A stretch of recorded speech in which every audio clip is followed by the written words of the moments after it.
সকালে উঠলাম, উঠে বিছানায় বসে ভাবছি যে বিছানাটা গুছাতে হবে, তারপর এই ছেলের খাবারটা রেডি করতে হবে।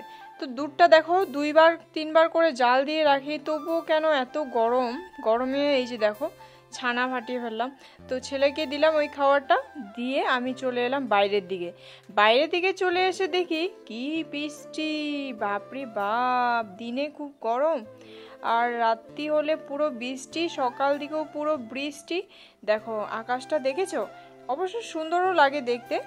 তারপরে চলে এলাম একটু গরম জল করতে। কেন উষ্ণ গরম জল হালকা, মানে খুব একটা বেশি গরম করিনি, যেহেতু এটা করতে হয় ছেলের জন্য। এই কাঁচা জলটা ডাইরেক্ট মানে বাচ্চা মানুষকে দেওয়া একেবারে ঠিক নয়, তার জন্য আমি কি করি, জলটাকে অল্প ফুটিয়ে নিই, তারপরেই দেই। তো গাছ থেকে একটা পেয়ারা পারলাম বন্ধুরা, তারপরে ছেলেকে একটা পেয়ারা দিয়ে দিলাম। এই পেয়ারাটা ওকে দিয়ে দিলাম। পেয়ারাটা কিন্তু ও খুব পছন্দ করে, আর ও আমাকে বলছে দাও দাও দাও, পাড়ার সাথে সাথে আমাকে গাছে থাকছে যখনই ফলটা, তখনই বলছে যে মা আমার তাড়াতাড়ি পাড়ে দাও, তাড়াতাড়ি পাড়ে দাও। তার জন্য ওকে তাড়াতাড়ি করে পাড়ে দিলাম। ও খুব ভালো লাগলো ওকে। আচ্ছা, এখন একটা জিনিস আজকে আমার পাড়ার আছে, যেটা হচ্ছে গাছের মধ্যে একটা পেঁপে আছে। পেঁপেটাকে যদি না পারি, মানে পেকে গেছে না, তাহলে কিন্তু পাখি খেয়ে ফেলবে। তার জন্য কিন্তু গাছ থেকে পেঁপেটাকে পেরে নিলাম। তারপরে দেখো আমি কিন্তু মুখটাকে ধুয়ে নিচ্ছি। মুখটাকে ধুয়ে নেওয়ার পরে একটু বৃষ্টির সাথে খেলা করছি, কি ভালো লাগে বৃষ্টি পড়লে, তাই না?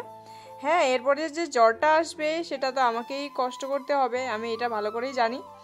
তারপরে দেখো বাসনগুলো মাজতে বসেছি, আর উঠোনটাকে ভালো করে ঝাড় দিয়ে নিলাম। বৃষ্টি পড়লে তো আর বৃষ্টির সাথে আমাদের পাঙ্গা নিলে হবে না, বৃষ্টির সাথে আমাদেরকে চললে হবে না, আমাদেরকে কাজকর্মগুলো করে রাখতেই হবে।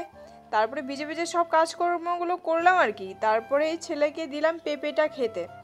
পেঁপের মধ্যে কি আছে তোমরা এটা ভালো করেই জানো, পেঁপেটা পাকা পেঁপে দিতে হয়, ভালো জিনিস, তার জন্য আমি দিলাম। আর স্নান সেরে এসে পুজো করে তারপরে দেখো এখানে রান্নার জন্য রেডি করেছিলাম কি বলো তো, চাল আর ডালটাকে তো আমি বলেইছি তোমাদের আগে থেকে আমি ভিজিয়ে রাখি। আর চাল ডাল ভিজিয়ে রাখার পরে ভাত করলাটাকেও ভালো করে ধুয়ে ওখানে আমি এখন নুন আর হলুদ মাখিয়ে রেখে দেব।